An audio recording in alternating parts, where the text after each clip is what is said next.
इसी साल रहेगा? बिल्कुल हर साल होगा। मैंने कहा कि पद आते और जाते रहते, लेकिन ये परंपरा कायम रहनी चाहिए जिसमें प्रतिभा आगे आ सकती है। अगर फोटोग्राफी की प्रतिभा निकल कर राजनांदगांव से आती है तो प्रयास लगातार, और मेरे कार्यकाल में तो मैं जब तक हूँ तब तक चलेगा। और निश्चित रूप से हमारे फोटोग्राफर साथियों की अगर एकता रहेगी तो हर साल ये नियमता चलेगा। ध्यान देकर सुनेंगे जो 12वीं के नीचे वाले उनके लिए, क्योंकि विषय ही होगा कि मुझे ये अच्छा लग रहा है तो मैं इसको बीच में ही ले लूँ, फ्रेम के बीच में। जिसने ये काम किया उसका फोटो कट जाएगा, नंबर खत्म। उसका कारण क्या होता है कि प्लेस ऑफ इंटरेस्ट इसलिए 4 बिंदुओं में बताया जाता है, क्योंकि रूल ऑफ थर्ड का सिद्धांत वहाँ पे काम करता है। और रूल ऑफ थर्ड और विश्व फोटोग्राफी दिवस का इतिहास ये है कि 1839 में ये फ्रांस में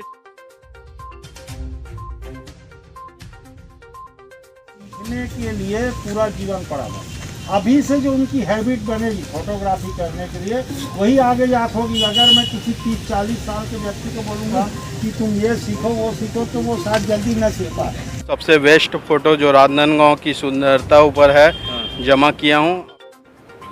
फोटोग्राफर्स को मैं वर्ल्ड फोटोग्राफी डे के अवसर पर अपनी ओर से बहुत बहुत शुभकामनाएं और बधाई देता हूँ। और आयुक्त साहब ने यह प्रस्ताव सुनते ही तत्काल शहर से स्वीकृति प्रदान की। फोटो एक ऐसा है जो एक फोटो किसी को चुनाव हरा देती है और एक फोटो किसी को चुनाव जिता देती है। राजनांदगांव में पहली बार ऐतिहासिक रूप से जिला फोटोग्राफिक सोसाइटी यह चाह रही थी। हमारे निक्की भाई हैं, ये मनोज जी हैं, ये सब रायपुर में पुरस्कृत हो चुके। शब्द तो बोलते हैं लेकिन फोटो भी बोलती है, और कई बार जो फोटो रहती है वो शब्दों से कुछ ज़्यादा कह जाती है। और एक एंगल बनेगा जी तकनीकी, और राजनांदगांव की तस्वीर कुछ अलग निकल के आएगी। वास्तव में ये किसी स्वतंत्रता संग्राम सेनानी से कम नहीं है। लगभग 70 के आसपास, और काफ़ी अच्छा जो पहली बार का जो है आया है। लगभग 200 250 सवा 200 के लगभग फोटो जमा हुआ। चयन का आधार ये है, क्या है? ये राजनांदगांव में पहली बार ऐतिहासिक रूप से। अभी तो मैं आपने शुरुआत किस कैमरे से, कुछ तो याद होगा? आज 19 अगस्त है और वर्ल्ड फोटोग्राफी डे है। हमारे साथ पूर्व सांसद, पूर्व महापौर और वर्तमान में भाजपा के जिलाध्यक्ष जी आए हुए हैं। और यहाँ जितने लोग आए हुए हैं वर्ल्ड फोटोग्राफी की डे के दिन, उनको प्रोत्साहन देने आए हैं, क्योंकि फ़ोटोग्राफी का एक बहुत बड़ा महत्व होता है। सबसे ज़्यादा इसको राजनीतिक समझते हैं। आज वर्ल्ड फोटोग्राफी डे है। आपका सबसे पहले जो पहली बार प्रतियोगिता राजेश स्वर्णकार जी ने की, उसके बारे में क्या कहना है? सबसे पहले तो सभी फोटोग्राफर्स को मैं वर्ल्ड फोटोग्राफी डे के अवसर पर अपनी ओर से बहुत बहुत शुभकामनाएं और बधाई देता हूँ। नमस्कार, हम आज सर्किट हाउस रानी सागर में खड़े हैं और आज विश्व फोटोग्राफी दिवस है। और विश्व फोटोग्राफी दिवस का इतिहास ये है कि 1839 में ये फ्रांस में चालू हुआ, और इसका मुख्य अर्थ था कि शब्द तो बोलते हैं लेकिन फ़ोटो भी बोलती है, और कई बार जो फ़ोटो रहती है वो शब्दों से कुछ ज़्यादा कह जाती है। तो हमारे साथ राजेश स्वर्णकार जी हैं।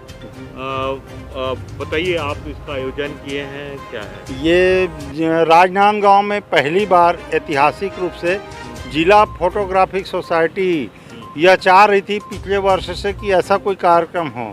और हमारे क्रिएटिविटी में हमारे ये भाई साहब हैं, हमारे निक्की भाई हैं, ये मनोज जी हैं, ये सब रायपुर में पुरस्कृत हो चुके हैं। तो ये सभी हम मिल के ये सोच रहे थे कि ऐसा कुछ कार्यक्रम अपने शहर संस्कारधानी में भी होना चाहिए, परंतु वो फलीभूत कोरोना कोविड-19 के कारण नहीं हो पाया था। इसलिए हमने इस समय 3-4 दिनों में ये तय किया कि किसी तरह ये कार्यक्रम हमें करना चाहिए। और इसके लिए हमने आयोजन को सफल बनाने के लिए आयुक्त साहब नगर निगम से बात किए, और आयुक्त साहब ने यह प्रस्ताव सुनते ही तत्काल शहर से स्वीकृति प्रदान की, और ये कार्यक्रम सफलतापूर्वक आज आयोजन किया जा सका। फोटोग्राफी का महत्व आज के समय में बहुत बढ़ गया है, और 2 प्रकार के फ़ोटोग्राफ़र होते हैं। एक मीडिया फ़ोटोग्राफ़र होते हैं और एक प्रोफेशनल फ़ोटोग्राफ़र होते हैं। मीडिया फ़ोटोग्राफ़र तो बहुत हरदम मुश्किल में रहते हैं उनको, लेकिन प्रोफेशनल जो फ़ोटोग्राफ़र रहते हैं आजकल मीडिया कर्मी भी उसमें काम कर रहे हैं, जो आय का साधन बन जाता है। तो जो प्रोफेशनल फोटोग्राफी है और मीडिया फोटोग्राफी में आप क्या अंतर समझते हैं? प्रोफेशनल फोटोग्राफी और मीडिया फोटोग्राफी के साथ साथ एक फोटोग्राफर्स और होते हैं, हाँ। जिसमें आप हम जैसे लोगों को रख सकते हैं। हाँ। ये होते हैं सीरियस हॉबिस्ट, हाँ, है ना, हॉबिस्ट हैं। हाँ। तो वो मतलब मीडिया कर्मियों का कार्य है कि प्रशासन को और शासन को अच्छी तरह से जन भागीदारी के लिए जनता की आवाज़ को पहुंचाना, है ना, ये पहुंचाना। और दूसरी बात क्या होती है कि जो प्रोफेशनल फोटोग्राफर्स होते हैं, इनके तो आय का साधन ही फोटोग्राफी होती है। तो मीडिया फोटोग्राफर और प्रोफेशनल फोटोग्राफर में ये अंतर है और कि एक हॉबिस्ट हो गया। एक हॉबिस्ट, प्रोफेशनल फोटोग्राफर जो हैं वो तो अपने आय का साधन बनाए हुए हैं इसमें कि लोगों की मनचाही तस्वीर देकर आय प्राप्त करनी है। और जो मीडिया कर्मी हैं उनका काम है कि प्रशासन को जागरूक करना। तो ये इन दोनों के बीच में जो सीरियस हॉबिस्ट हैं, इन्हें ही मैं अच्छा फोटोग्राफर ज़्यादा बेहतर इससे मानता हूँ, क्योंकि ये इनके पास में ना तो इनको आय के साधन उनसे प्राप्त करना है और न ही किसी बंधन में बंधे हुए हैं। ये स्वतंत्र फोटोग्राफर हैं और हॉबिस्ट होने के कारण ये फोटोग्राफी को तकनीकी रूप से समझने का प्रयास करते हैं और उसके बिंदुओं पे गहराई से अध्ययन करते हुए कुछ ऐसा कर दिखाना चाहते हैं कि जिसमें कुछ नयापन हो और जो नियमों के अधीन हो, लेकिन विषय में कुछ नयापन हो और जिसको देख के लोगों को बहुत अच्छा लगे। मेरे यहाँ बहुत फोटोग्राफी का शौक़ हुआ है। मैंने अभी आपसे चर्चा भी की, मुझे एक वो चाहिए कि हमारे परिवार में एक नेहरू जी के साथ फ़ोटो है जी। तो पहले मुझे अभी वो कैमरे हमने वो कर दिए, सड़ गए, लकड़ी के बड़े बड़े पेटी साइज़ के कैमरे होते थे, पिन होल कैमरा। हाँ, उसके बाद हम लोग के यहाँ बहुत है, मैंने बहुत सारे कैमरे देखे। तो आज तो मोबाइल में आ गई है पूरी फोटोग्राफी, तो पुरानी कठिनाई और आज एक गरीब व्यक्ति भी फोटोग्राफी कर सकता है, क्या लगता है? हाँ, नहीं, मोबाइल ने बहुत ज़्यादा सुविधा प्रदान की है और मोबाइल की सुविधा से यह बात हुई कि फोटोग्राफी अब ये किसी विशेष तकनीकी लोगों का ही विषय नहीं रह के, पैसा नहीं है तो भी चालू। हाँ, मोबाइल में आजकल अच्छे कैमरे और फैसिलिटी आनी शुरू हो गई है। तो मोबाइल अब जीवन का अनिवार्य अंग है आज की युग में मोबाइल। तो मोबाइल के थ्रू भी फोटोग्राफी की जा सकती है, लेकिन उसके भी कुछ सीमाएं हैं और उन सीमाओं के साथ में मतलब बड़े SLR कैमरे और मोबाइल, इसमें थोड़ी बहुत कुछ अंतर है, मतलब पिक्सल और उसके सिस्टम में। तो उस सिस्टम के अंतर को भी इन जनरली वो मोबाइल पूरा कर देती है। और जैसे प्रोफेशनल फोटोग्राफर की तरह और मीडिया कर्मी भी तत्काल फ़ोटो को व्हाट्सएप या फिर मेल करने के लिए मोबाइल का यूज़ तो कर ही रहे हैं। हमारे साथ एक प्रेस फोटोग्राफर हैं मनोज, अभी हमारे साथ व्यवस्थापक हैं और कुछ डिसीजन भी लेंगे। और जो प्रतियोगिता करी जा रही शायद राजनांदगांव में पहली बार, तो उसमें हमारे साथ मनोज जी हैं, देवांगन जी और निक्की भाई हैं। बताइए, क्या आप युवा हैं, क्या लगता है? आपको दोस्तों को बताना चाहूँगा कि मैं रायपुर में जो प्रतियोगिता होती थी उसमें 2 बार हिस्सा ले चुका और प्रथम और द्वितीय स्थान मतलब 2 साल तक के रहा हूँ। तो अपन ने चाहा कि रायपुर में जैसे होता है वैसे अपन क्यों ना राजनांदगांव में किया जाए, इससे लोगों को अच्छे मतलब सीखने का मौका मिले, तो इसको प्रतियोगिता को प्रोत्साहन मिले और लोग आगे अलग कि हम बहुत सारे फोटोग्राफर थे, आज के दिन मिलने का मौका हो जाएगा और एक एंगल बनेगा जी तकनीकी। और राजनांदगांव की तस्वीर कुछ अलग निकल के आएगी। निक्की भाई, आप क्या कहते हैं? सबसे पहले तो मैं राजेश भैया को और निगम को बधाई देना चाहूँगा। ये पहला आयोजन जो है ऐतिहासिक रहा और काफ़ी अच्छा लोगों ने पार्टिसिपेट किए। तब लगभग कितने लोग? लगभग 70 के आसपास किए और काफ़ी अच्छा जो पहली बार का जो है आया रिजल्ट। देखते हैं अब बच्चे क्या। आपको रायपुर में अवार्ड मिल चुका जी। किस विषय पे मिला? प्रोफेशनल कैटेगरी में मैं फर्स्ट आ चुका हूँ और एक बार सेकंड आया हूँ। और आपको रायपुर में मिला है फर्स्ट सेकंड? कौन सा था विषय, कौन सा था? वो सीनियर वर्ग। सीनियर नहीं, जैसे फूल प्रोफेशनल नहीं, हम लोग को ज़्यादा तो नहीं पता है। 2017 में प्रथम स्थान था और 2018 में सेकंड स्थान था। और आपको कौन सा? 2017 में ही मैं हाँ दूसरे में था। जो राजनांदगांव में फोटो आई है जी, वो उसमें क्या लग रहा है, कुछ प्रतिभा छुपी? प्रतिभा तो बहुत है राजनांदगांव में, और सबसे बड़ी प्रतिभा तो राजेश भैया खुद यहाँ खड़े हुए हैं। नहीं, लेकिन है, प्रतिभाएं हैं, इनको उभारना बहुत ज़्यादा ज़रूरी था और काफ़ी अच्छा आयोजन रहा। तो इसके रिजल्ट कब तक आ जाएंगे? लगभग एक माह और कितनी फोटो लगभग जमा हुई है? लगभग 200 250 सवा 200 के लगभग फोटो जमा हुई। चयन का आधार क्या रहेगा? चयन का आधार तकनीकी बिंदुएं होंगी ना, हाँ। अलग अलग विषयों के जो तकनीकी बिंदुएं होती ना, हाँ। तो तकनीकी बिंदुओं के अनुसार इनका मतलब इनकी परीक्षण किया जाएगा। और जिन बच्चों के फोटोग्राफ से बच्चे सीनियर और प्रोफेशनल, एक कैटेगरी प्रेस फोटोग्राफर का भी था, तो उन सबको अलग अलग विषय दिए गए थे, कोई भी विषय एक दूसरे में रिपीट नहीं था। तो इसलिए इन फोटोओं की जो आज अपलोड किए जा रहे हैं, बिना एडिटिंग के हमने अपलोड करवाया है। और अब इसको अलग अलग विशेषज्ञ, मतलब 2-3 विशेषज्ञों के पास इसको परीक्षण के भेजा जाएगा, फिर अंत में मैं उसको फाइनल देखूंगा। चलिए, बात करने के लिए धन्यवाद। नाम आपका बताइए। भी बहुत बहुत धन्यवाद। मेरा नाम राजेश स्वर्णकार, राजनांदगांव। मनोज देवांगन, राजनांदगांव। गिरीश शर्मा, राजनांदगांव। चलिए, ये हम एक फोटोग्राफी पर प्रतियोगिता है, उस पर हम आज बात कर रहे थे। ये एक अलग ही विषय है और हो सकता है इसका जब रिज़ल्ट आएगा तो आप ज़रूर आएँ, तो आपको बहुत सारी चीज़ें सीखने भी मिलेंगी और देखने भी मिलेंगी। आपको मैं इस वीडियो में ज़रूर तारीख लिख दूंगा, उसके आप उसमें जाइएगा, मैं तारीख लिखूंगा इसका रिज़ल्ट कब आ रहा है। ट्रिपल पी न्यूज़ और सत्यदूत संदेश की तरफ से देवाशीष, राजनांदगांव, छत्तीसगढ़। और जहाँ तक फोटोग्राफर का सवाल है, चाहे वो इलेक्ट्रॉनिक मीडिया का हो, चाहे सेल्फ फोटोग्राफर हो, चाहे प्रेस फोटोग्राफर हो, तो ख़ास तौर पर हर परिस्थिति में, किसी भी स्थिति में जा करके किसी भी परिस्थितियों को कैमरे में कैद करना अपने आप में एक बड़ी बात है। और इस समय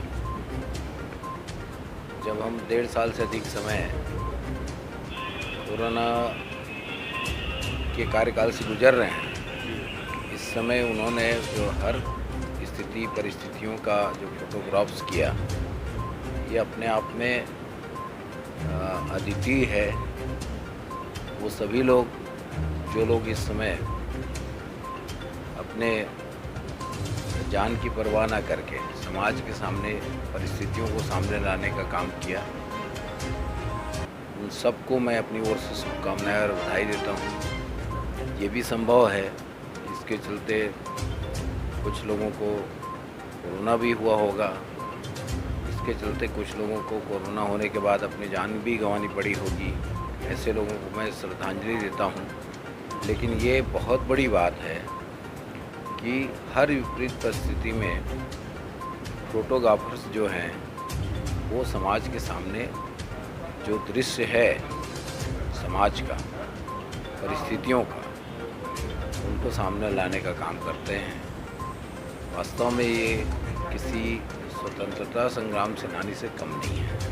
मैं उन सबको शुभकामनाएं भी देता हूं और उनको आभार भी व्यक्त करता हूं। फोटो एक ऐसा है जो एक फ़ोटो किसी को चुनाव हरा देती है और एक फ़ोटो किसी को चुनाव जिता देती है। कभी कभी हमने जैसे बाबा का ढाबा देखा था, एक वीडियो उनको करोड़पति बना दिया था। और कभी कभी का फ़ोटो का महत्व राजनीति से लेके सभी विषयों पर कैसा मानते हैं? नहीं, फोटो जो चुनाव हराने का सवाल है या जिताने का सवाल है, वो अच्छी बात होगी, अच्छी फ़ोटो होगी तो चुनाव जिता सकती है। कोई बुरी बात होगी और बुरी घटना होगी, ऐसी कोई फ़ोटो हो तो चुनाव हरा भी सकती है। तो राजनीति में महत्व रहता है फोटो, हर जगह महत्व है। राजनीति में भी महत्व है, समाज में भी महत्व है, देश में भी महत्व है। चलिए, बात करने के लिए मधु जी बहुत बहुत धन्यवाद। ये थे हमारे साथ वर्तमान में जिला अध्यक्ष मधुसूदन यादव जी, जो भाजपा से हैं, पब्लिक प्रेस और सत्यदूत संदेश से देवाशीष, राजनांदगांव, छत्तीसगढ़। अभी वर्ल्ड फोटोग्राफी डे पर हमारे साथ एक प्रतियोगी भी हैं जिनका नाम शुभम उपाध्याय है। जी। बताइए, कितनी फ़ोटो जमा किए? अभी तक मैं 3 फ़ोटो सबसे बेस्ट फ़ोटो जो राजनांदगांव की सुंदरता ऊपर है जमा किया हूँ और बहुत बेहतरीन है। अब मुझे लगता है कि इसमें मेरा नंबर लग सकता है। पहली बार शायद राजनांदगांव प्रतियोगिता हाँ, चालू ये हुई। राजनांदगांव में पहली बार राजेश भैया, क्या लग रहा मनोज है? भाई और भैया लोग करवा रहे हैं सब लोग। बहुत ही अच्छा, महापौर जी का भी धन्यवाद, आयुक्त जी का धन्यवाद। बहुत ही अच्छा ये कार्यक्रम कर रहे हैं। पहले लोग रायपुर जाते थे, लेकिन अब राजनांदगांव में हो रहा है, जो इतिहास रचा गया है। और ये सब भाई लोग धन्यवाद का पात्र हैं। आपने शुरुआत किस कैमरे से की और आखिरी फ़ोटो किस कैमरे से आप यहाँ पे जमा कर रहे हैं? अभी तो मैं आपने शुरुआत किस कैमरे से की? कुछ तो याद होगा।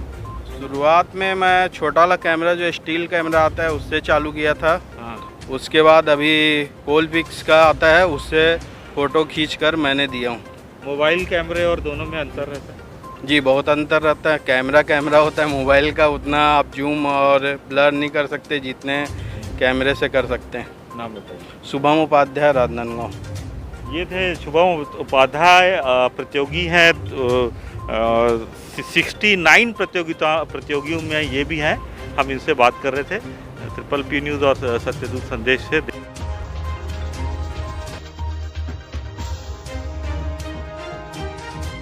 हमारा चैनल सब्सक्राइब करें, हमारे YouTube लिंक में जाकर खबर देखते रहे। प्रेस लागत स्वतंत्र करने के लिए हमारे Amazon और ई-बिजनेस रेफरेंस लिंक से Amazon प्रोडक्ट एक्स्ट्रा डिस्काउंट में खरीदें, जिससे हम बिना नेता अधिकारी की मदद से हम प्रेस लागत निकाल सके और आपको स्वतंत्र और सच्ची खबरें दिखा सके। जनता हमारी प्रेस के साथ अपने अधिकार, RTI और कानून की लड़ाई लड़े। Public press partner news, print media और डिजिटल मीडिया के साथ आए। हमने मीडिया लागत को आपके उपभोग से जोड़ा है। जनता पब्लिक प्रेस पार्टनर न्यूज में खबरों और मीडिया ई-बिजनेस में पार्टनर बने, हमारे साथ व्यापार करें। publicpresspartner.com लिंक में जाकर अपनी आसपास की समस्याओं को सीधे खबर बनाएं। हमें कॉल करें। हम पब्लिक प्रेस पार्टनर कॉन्सेप्ट के बिना हम और आप भ्रष्टाचार के विरुद्ध लड़ाई नहीं लड़ सकते। पब्लिक प्रेस पार्टनर न्यूज में जनता भागीदार बने। सिर्फ कॉल करें 9300076626। हमारे व्हाट्सएप 920000031000। ब्रॉडकास्ट से जुड़े और अमेजॉन सेल में पार्टनर बने। हमारे सभी व्हाट्सएप ज्वाइन करें, व्यापार में पार्टनर बने। आप हमारे साथ पत्रकारिता भी कर सकते हैं। हमारा Facebook page public press partner follow करें। पब्लिक प्रेस पार्टनर न्यूज से देवाशीष।